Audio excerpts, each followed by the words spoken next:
আজকে আমরা আওয়ারা মুভির পরের পর্বের সম্পর্কে জানব। এটি একটি অত্যন্ত জনপ্রিয় ও বিনোদনমূলক কমার্শিয়াল সিনেমা, যা অ্যাকশন, কমেডি এবং রোমান্সে ভরপুর।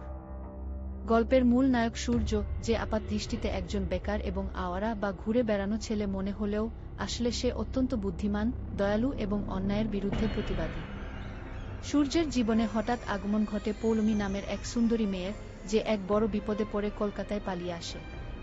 পৌলমীকে এক নিষ্ঠুর মাফিয়া ডনের হাত থেকে রক্ষা করার দায়িত্ব নেয় সূর্য। এরপর শুরু হয় মাফিয়াদের সাথে সূর্যের দুর্দান্ত বুদ্ধির খেলা এবং মারপিট। সিনেমার কমেডি দৃশ্যগুলো দর্শকদের প্রচুর আনন্দ দেয় এবং সূর্য ও পৌলমীর মধ্যকার কেমিস্ট্রি দারুণ জমে ওঠে। এক সাধারণ আওয়ারা ছেলে কিভাবে তার অদম্য সাহস ও বীরত্বের মাধ্যমে ডনের পুরো গ্যাংকে ধূলিসাৎ করে নিজের প্রেমকে সফল করে, তাই এখানে দেখানো হয়েছে।